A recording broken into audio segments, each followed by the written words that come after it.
Assalamualaikum warahmatullahi wabarakatuh. Apa kabar semuanya? Hari ini kita akan mempelajari fungsi dasar Microsoft Excel. Ada beberapa fungsi dasar Microsoft Excel yang nanti akan kita pelajari bersama-sama. Di sini kita akan mulai dari awal ya, satu persatu. Oke, langsung saja kita mulai. Di sini saya sudah menyiapkan sebuah data. Ya, ada NIS, nama siswa, jenis kelamin, dan nilai. Yang pertama untuk fungsi sum. Jadi nanti ada sum, average, max, dan min.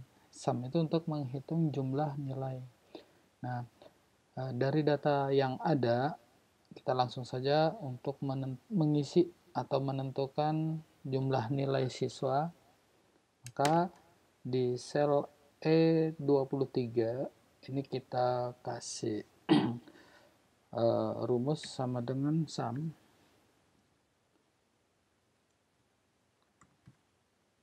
Buka kurung, kemudian kita blok saja nilainya dari E3 sampai E22. Tutup kurung, enter. Berarti jumlah nilainya 1690 kalau kita jumlahkan ya. Kemudian untuk menghitung nilai rata-rata, caranya kita menggunakan rumus average. Sama dengan average, ya, ketik saja average seperti ini. Sama caranya dengan sum, tinggal di blok dari nilai yang pertama sampai nilai yang terakhir. Kemudian tutup kurung, enter. Jadi nilai rata-ratanya ada 84,5. Kemudian nilai tertinggi. Nilai tertinggi rumusnya sama dengan max. Lalu kita blok data yang akan dicari nilai tertingginya. Tutup kurung, enter. Nilai tertingginya 90. Nah, di sini kita bisa lihat ya langsung ya. Nilai yang paling tertinggi adalah 90. Ada 2 siswa nih 90. Baik, selanjutnya nilai terendah. Nilai terendah ini rumusnya sama dengan min, buka kurung, di blok, tutup kurung, enter. 78. Nah, ya, ini bisa dicek. Fungsi berikutnya kita pindah ke fungsi count.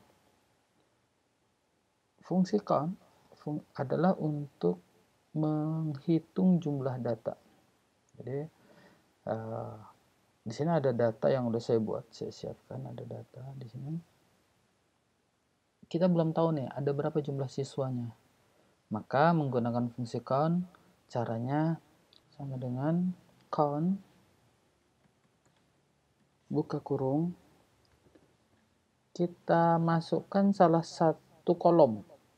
Ya, misalnya kita mau menghitung jumlah siswa, berarti kita menghitung NIS aja misalnya.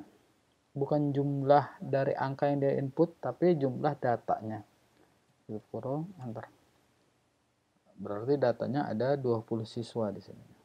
1, 2, 3, 4, 5, 6, 7, 8, 9, 10, 11, 12, 13, 14, 15, 16, 17, 18, 19, 20.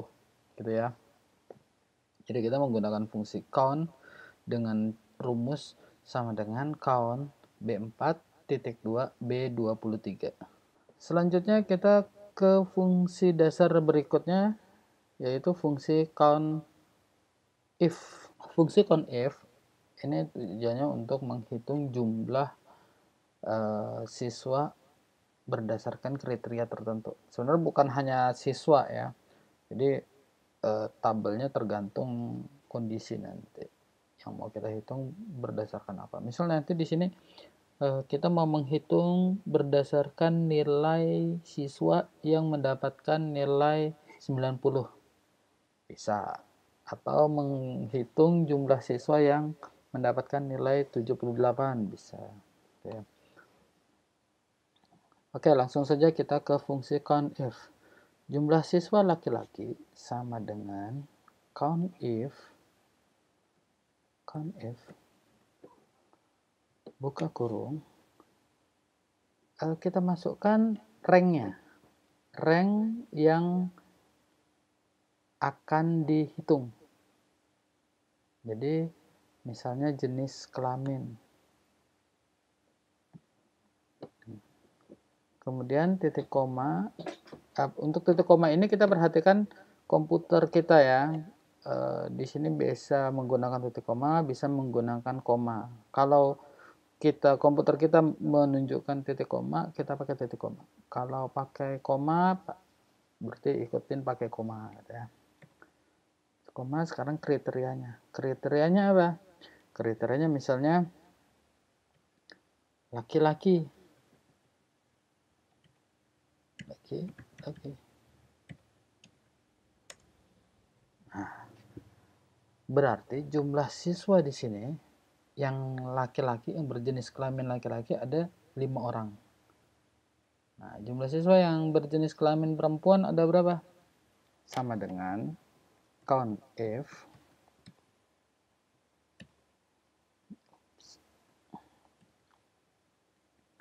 ranknya jenis kelamin titik koma dengan kriteria perempuan. Oh ya, ini kita menggunakan tanda petik ya. Tadi yang laki-laki juga sama. Yang perempuan ini kita menggunakan tanda petik karena kita memasukkan kriteria teks. Kalau kriterianya angka, maka tidak perlu menggunakan teks. Misalnya yang mau kita hitung jumlah siswa yang mendapatkan nilai 78. Oke, nanti kita coba ya. Count if D4 sampai D23 dengan kriteria perempuan. Tutup kurung, enter. Ada 15 karena jumlah siswa tadi ada 20. Kita coba yang nilainya 78. Jumlah siswa yang mendapat nilai 78. Sini ya, misalnya 78. Kemudian di sini nanti 90. Sama dengan count if ya, ranknya ini nilai. Karena yang mau kita cari yang dapat nilainya, bukan jenis kelamin. Ya. Titik koma, kriterianya tadi berapa? 78. Nah, perbedaannya yang dengan rumus yang menghitung laki-laki dan perempuan, kriterianya di sini tidak kita masukkan tanda petik. Kenapa? Karena yang ini adalah nilai atau angka value. Jadi 78 itu tidak kita berikan tanda petik. Yang kedua caranya, jadi yang pertama tadi kita ketik langsung 78. Yang kedua, kita ketik sama dengan count if. Nilai, ranknya ini nilai seluruh siswa. Kriterianya tidak kita ketik. Kalau tadi kita ketik 78, kalau ini kita klik saja sel yang nilai mau kita cari. Jadi di sini sel G9. Kebetulan nilainya 90. Berarti kriterianya adalah yang nilai siswa mendapatkan nilai 90. Tutup kurung. Ada 2 siswa. Nah, perbedaannya apa antara yang pertama ini yang 78 dengan yang 90? Nah, perbedaannya untuk yang nilai 78, kalau data ini diubah, data hasil fungsi perhitungannya tidak berubah. Sementara kalau yang di bawah bisa berubah. Contoh ya. Misalnya di sini nilai yang kita hitungkan 90. Kita akan menghitung jumlah data yang mendapatkan nilai 85. Kebetulan ada 2 juga. 1, 2. Ya. Misalnya kita ganti lagi yang nilainya 87. Nah, ada 3. Jadi berubah di sini 3. Tapi kalau yang ini kita ganti 90, dia nggak berubah. Kenapa? Karena tidak terkait dengan sel ini. Jadi rumus ini yang dihitung tetap 78. Sementara kalau yang ini yang dihitung adalah sel G9-nya. Kriteria di sel G9. Kalau kriterianya kita rubah, maka hasil ini juga akan berubah. Baik, selanjutnya kita pindah ke fungsi if. Fungsi if ini kita gunakan untuk membuat keterangan misalnya. Misalnya di sini KKM-nya 80. Ya 80 sajalah KKM. Ini contoh saja ya. Nilai yang ada juga nilai hanya contoh saja. Kemudian kita buat keterangan sama dengan if. If itu logika jika. Jadi nanti kalau logical testnya benar, maka nilainya apa gitu. Kalau salah bagaimana, itu sesuai dengan keinginan kita. Jika logical testnya misalnya nilai yang lebih dari KKM, lebih dari atau sama dengan dari nilai KKM, maka dia tuntas. Kemudian kalau kurang dari nilai KKM, maka dia belum tuntas. Itu kondisi yang akan kita buatkan.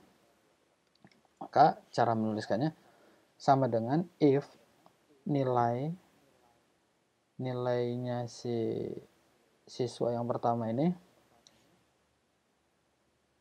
jika nilainya lebih dari sama dengan nilai KKM, di sini F1 selnya, ya.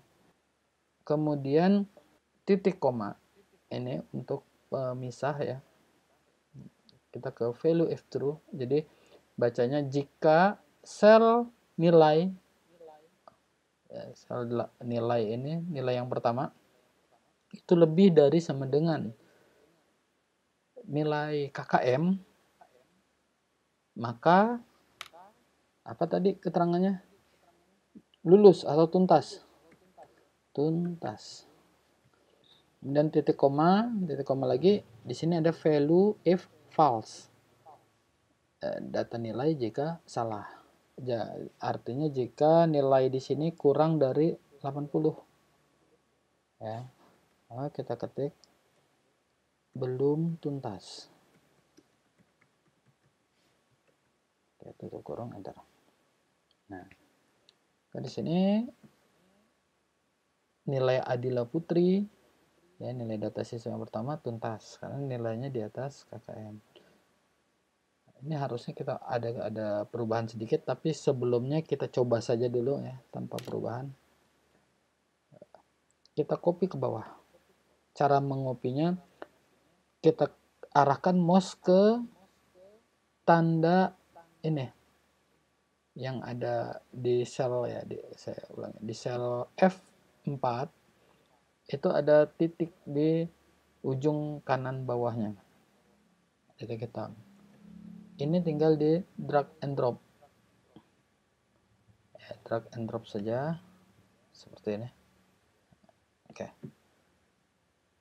Nah, kita perhatikan sekarang di sini ada data yang seharusnya dia tuntas, tapi tertulis belum tuntas. Kenapa? Nah, karena batas KKM-nya berubah. Yang di sel baris siswa yang pertama ini sel KKM-nya di sel F1.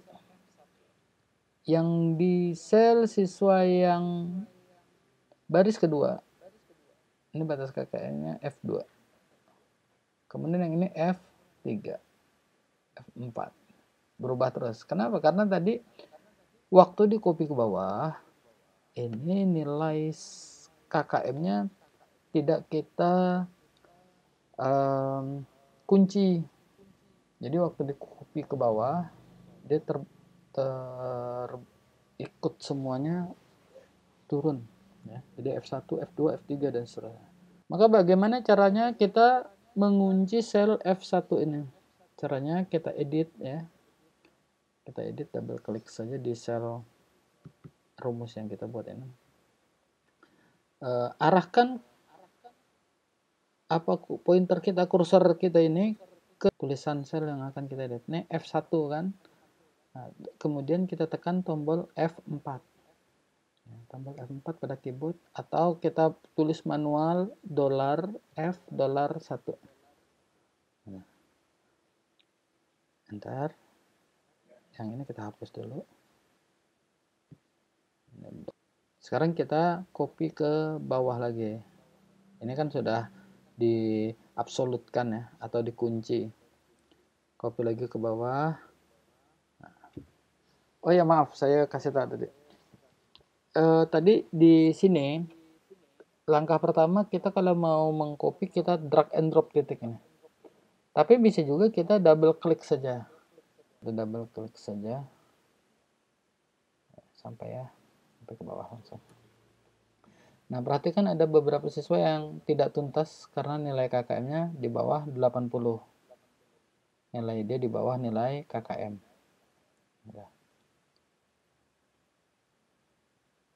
Bacanya, jika sel nilai E4 lebih dari sama dengan nilai KKM di sel F1, maka nilainya tuntas. Jika tidak, artinya jika nilai dia di bawah nilai KKM, maka belum tuntas. Sel bawahnya E5, menyesuaikan sel di sebelah kirinya.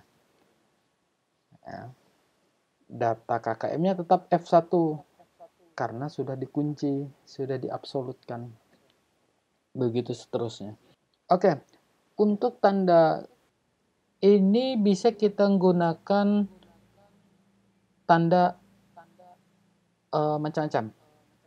Misal keterangannya, jika nilainya itu sama dengan nilai KKM, maka apa? Kalau sama saja berarti sama dengan. Berarti dia harus yang sama dengan nilai KKM. Kalau lebih tidak boleh, kurang juga tidak boleh.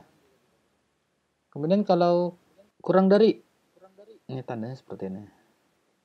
Kurang dari sama dengan, seperti ini. Lebih dari sama dengan, dan satu lagi, tidak lebih dari dan tidak sama dengan, dan tidak kurang dari. Berarti tidak sama dengan. Kalau tidak sama dengan seperti ini.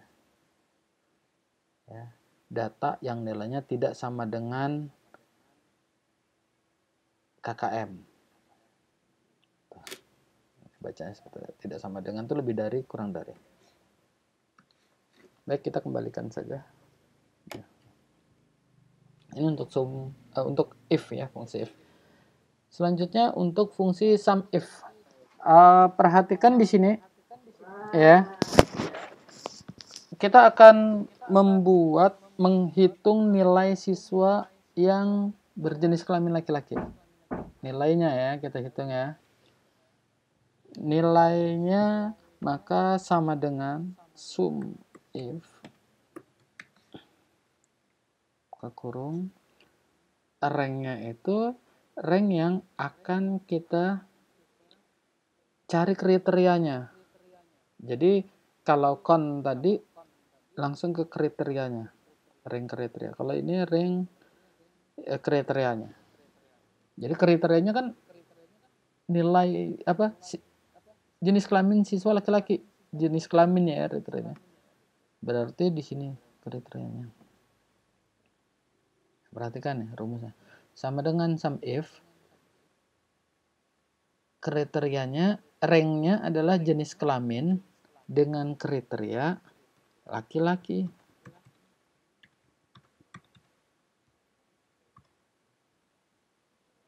Kemudian titik koma, baru kita hitung sum rank-nya. Sum rank yang akan dinilai adalah sel nilai. Ya, kolom nilai. Jadi dari sel E4 sampai E23. Tutup kurung, enter. Nah, saya ulangi cara membacanya. Ya, cara membaca rumus ini saya besarkan dulu. Sama dengan sum if atau jumlahkan nilai, jadi bacanya dari belakang, nilai E4 sampai E23 yang jenis kelaminnya laki-laki dari sel D4 sampai D23 ini. Ya. Jadi hanya yang berjenis kelamin laki-laki dijumlahkan nilainya. Sekarang kita ke yang jenis kelamin perempuan. Sama dengan sum if, ini perhatikan baik-baik rumusnya. Sum if, buka kurung, ranknya adalah jenis kelaminnya tadi. Kemudian titik koma, kriterianya pakai tanda petik, perempuan, titik koma lagi, sum ranknya, rank yang akan dijumlahkan ini. Oke, tutup kurung.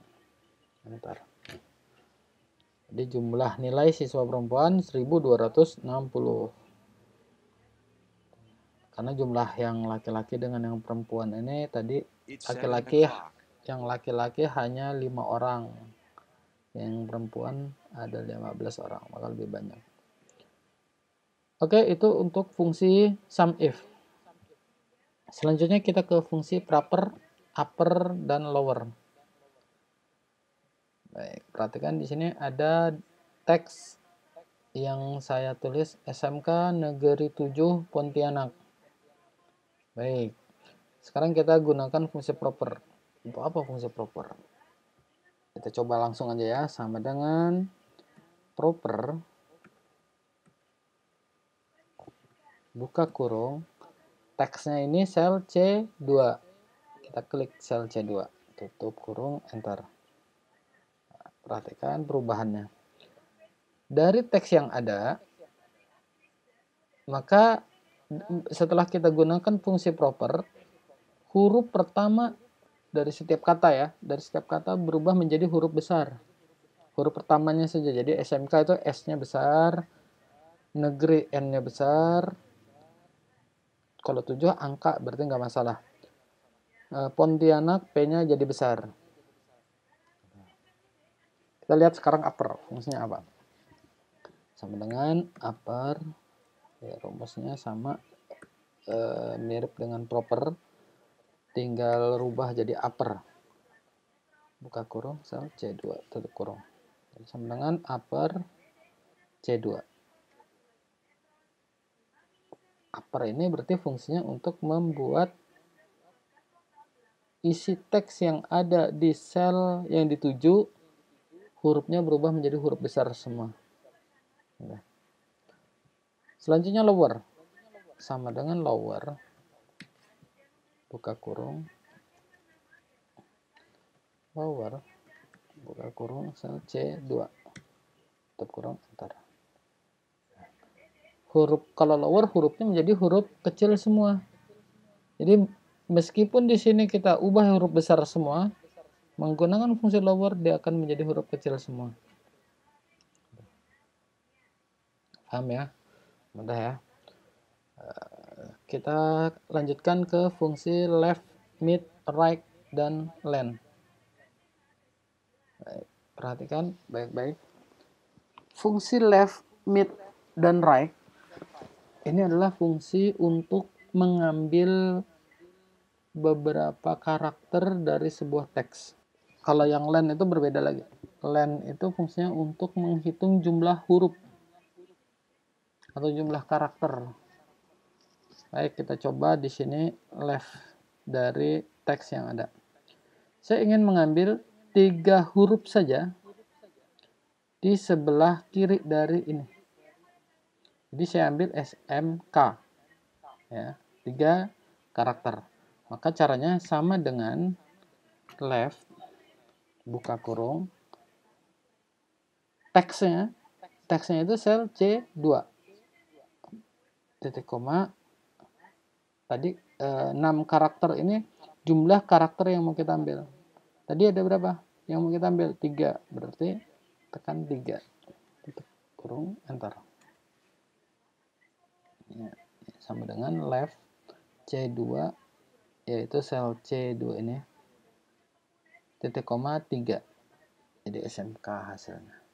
Sekarang yang di sini saya akan ambil negeri 7. Hitung ada berapa itu karakternya. Ya. Kita coba dulu, sama dengan mid, buka kurung, teksnya adalah sel C2, titik koma, start 6. Nah, start 6 ini adalah karakter mulai dari sebelah kiri. Hitung dari S. Ya, S itu 1, M2, K3, spasi 4, N5. Berarti mulai dari 5. Titik koma. Kemudian berapa karakter mulai dari tadi, dari N tadi ini? 1 N ya, N1, E2, G3, E4, R5, I6, spasi 1, 7, 7-nya 8. Berarti ada 8 karakter yang akan kita ambil. Sehingga nanti hasilnya harusnya negeri 7. Gitu. Pak, saya mau hanya yang negeri saja, 7-nya nggak ada. Kita hitung berarti kurangin saja 2. Negeri ini ada 6 huruf. Kita ambil 6. Kayak gitu ya. Kemudian yang terakhir, right. Kita ambil yang sebelah kanan. Nah, sebelah kanan misalnya Pontianak. Pontianak ada berapa hurufnya? 9 ya. Sama dengan right. Sel C2, titik koma 9. Nah, ini nggak perlu dihitung dari awal, dari huruf karakter pertama, karena dia ngambilnya sebelah kanan. Jadi ngitung kanan, 1, 2, 3, 4, 5, ya, ngitungnya dari kanan. 9 karakter. Kita lanjutkan untuk fungsi len. Ya, left, mid, right, ini mudah-mudahan mudah difahami.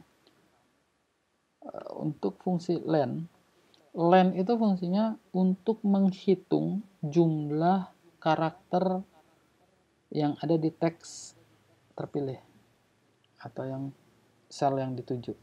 Sama dengan len sel C2. Jadi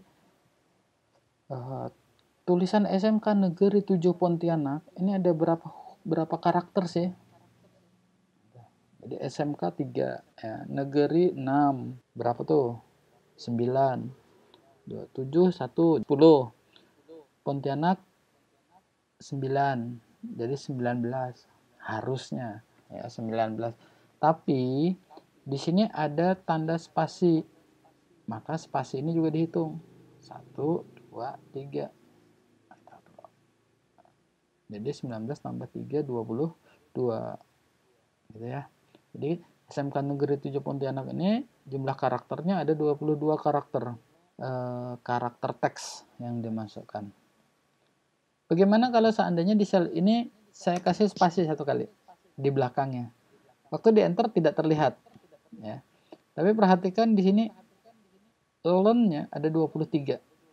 Ya, tadi 22 jadi 23 karena spasi ditambah. Kemudian bagian right juga sama. Yang tadinya ada Pontianak, sekarang jadi Ontianak. Huruf P-nya hilang, karena ada spasi tambahan. Kira-kira seperti itu ya. Saya harap mudah dimengerti nih untuk fungsi left, mid, right, dan len. Kemudian kita ke fungsi round. Round ini ada 3. Ada round, round up, dan round down. Fungsi round ini kita gunakan untuk membulatkan nilai desimal. Misalnya di sini ada nilai yang saya input di sel C3. Nilainya 145,67356. Saya akan ambil hanya 2 digit di belakang koma. Ya, bagaimana caranya? Untuk round, kita masukkan fungsi sama dengan round, buka kurung, sel C3, numbernya ya, nilainya atau value-nya, titik koma 6 digit. 6 digit ini artinya berapa digit di belakang desimal yang kita mau ambil di belakang komanya ini. Misalnya 2. Ketik saja 2, tutup kurung, enter. Kan nilainya 145,67. Kita coba 3 misalnya. Kita ganti menjadi 3. Jadi 145,674. Pak, kok beda ya? Di sini kan 3. Di sininya kok 4. Karena nilai sebelah 3 ini adalah 5.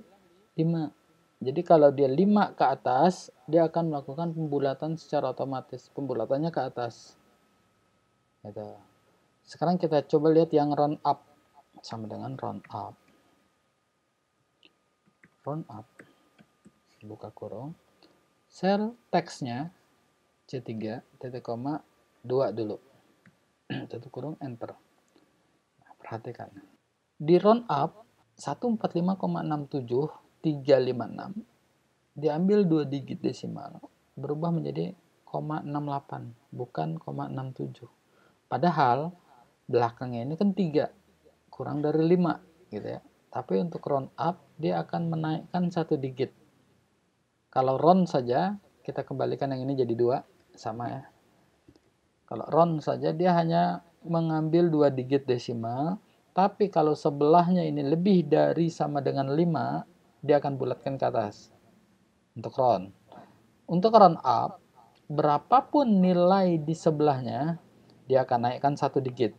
Jadi 145,67 jadi 68. Pembulatan ke atas. Kemudian rundown.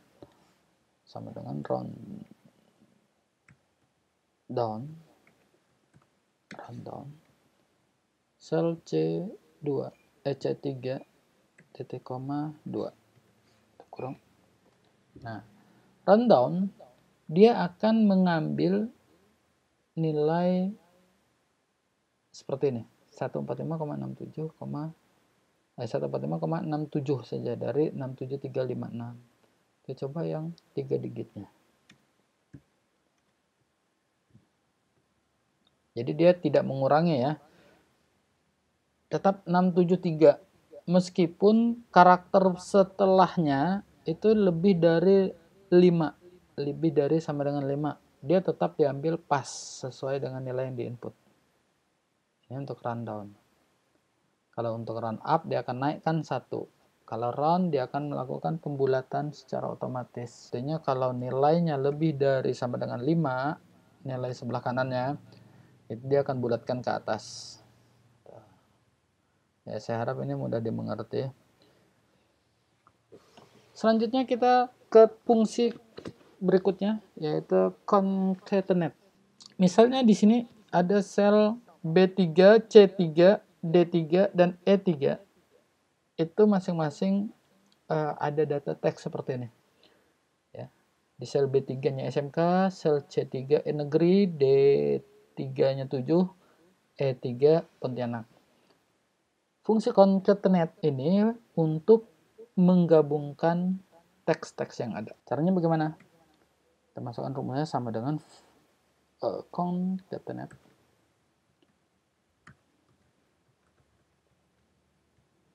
Buka kurung. Teksnya kita masukkan. Teks 1, teks 2, dan seterusnya.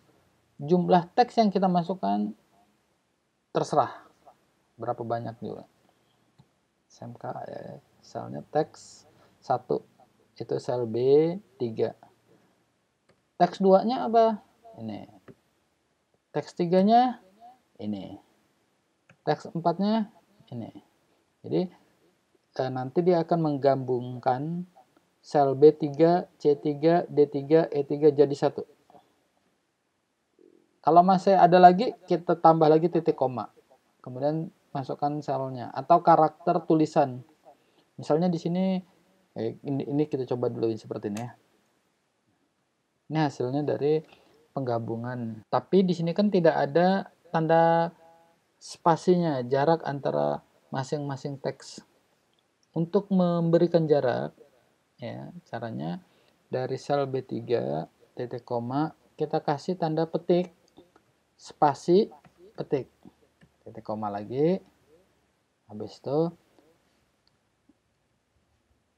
titik koma, tanda petik, spasi, petik. Ini untuk nambahkan spasi. Sehingga ini dianggap teks pertama B3, teks keduanya itu spasi, kemudian teks ketiganya C3, teks keempatnya spasi, teks kelimanya D3, teks keenamnya spasi, teks tujuhnya E3. Jadi ada spasinya. Sekarang saya mau tambahkan teks berikutnya. Ya, saya edit lagi. Jadi saya mau tambah tanda petik, spasi, langsung saja misalnya SMK Negeri 7 Pontianak bisa. Tanda petik. SMK Negeri 7 Pontianak bisa. Nah, perhatikan ya.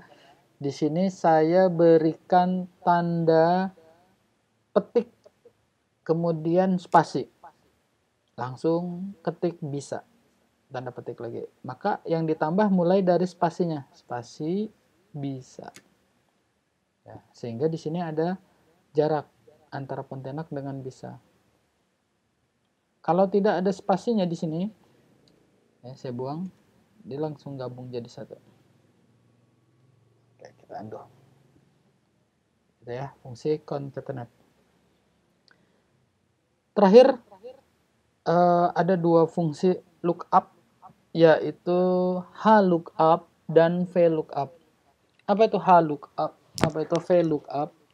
HLOOKUP itu untuk pembacaan fungsi horizontal, ya, fungsi tabel secara horizontal. Kemudian VLOOKUP untuk pembacaan fungsi tabel secara vertikal. Ini contoh yang saya masukkan agak sulit sedikit ya, karena kita menggabungkan fungsi lookup dengan fungsi left right. Tapi nggak masalah. Perhatikan di sini untuk tabel bantu yang pertama. Ini tabel bantu yang kedua. Ya.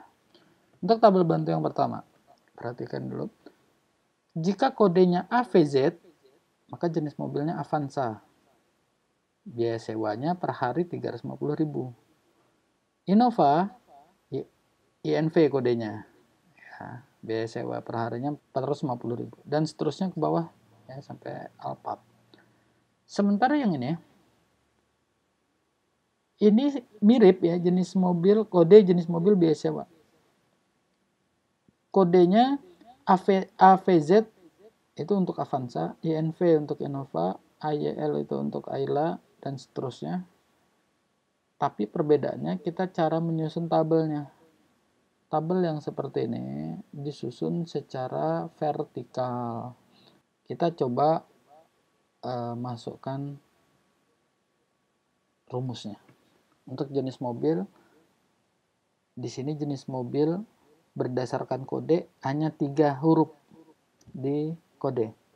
Maka sama dengan VLOOKUP, buka kurung, lookup value, ya, lookup value itu nilai dari kodenya, titik koma, tabel bantunya, tabel array. Nah, tabelnya ini kita blok saja.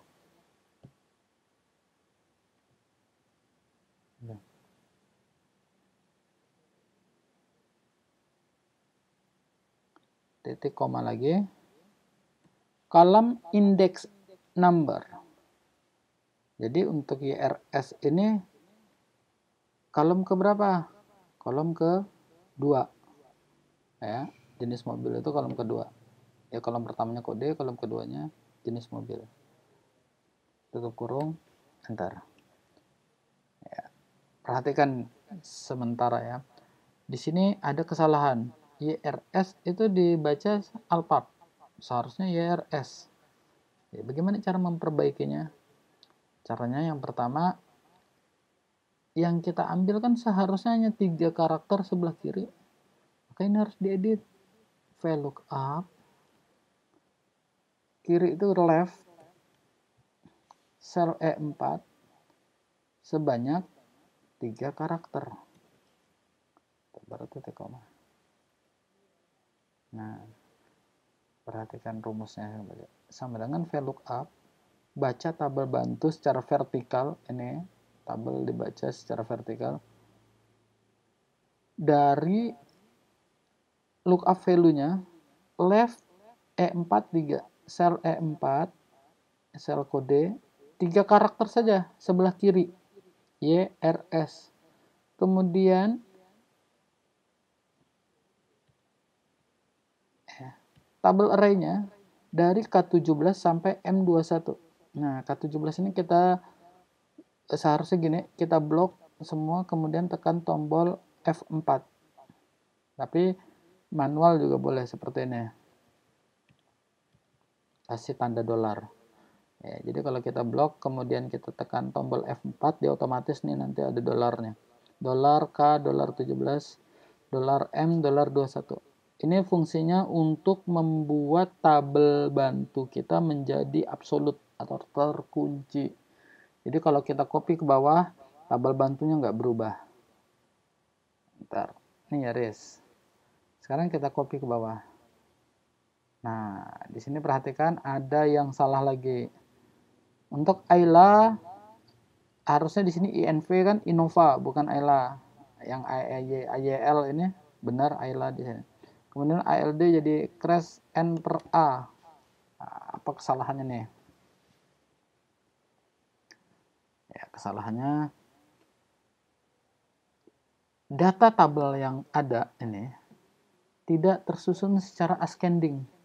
Maka caranya blok tabel ini kemudian kita sort secara ascending. Sort A to Z.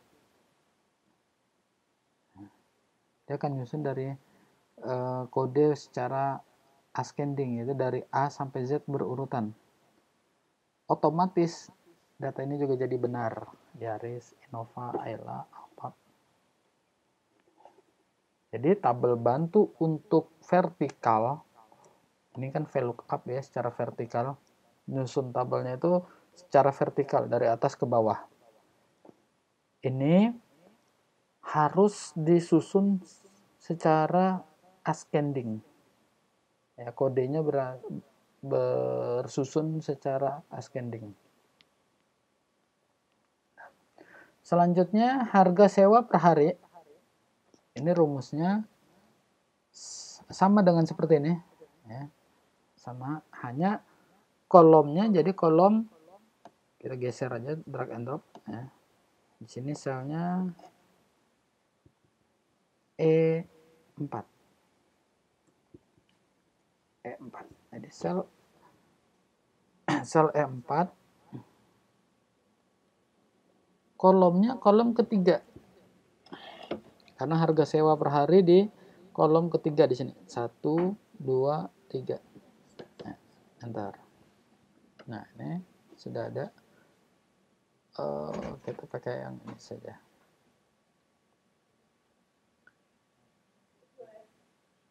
Ini untuk penggunaan mata uang, ya, currency kemarin sudah dibahas di materi sebelumnya. Silakan dibuka aja. Ya. Kemudian kita tinggal copy saja. Nah, gitu ya.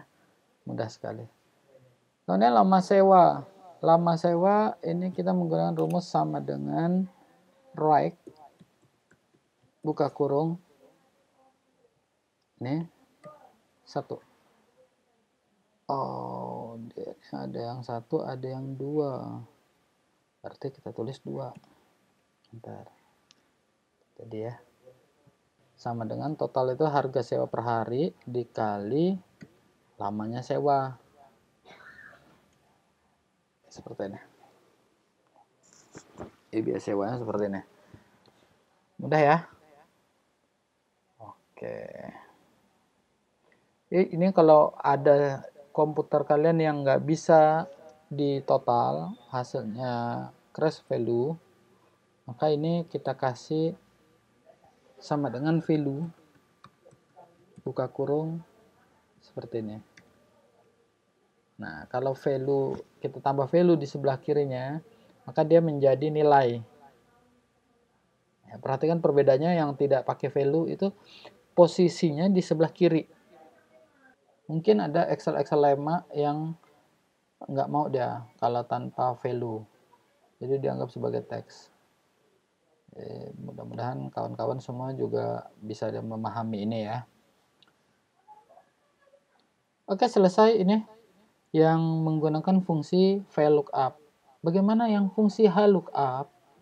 Sama caranya, rumusnya ini tinggal diganti H, ya H.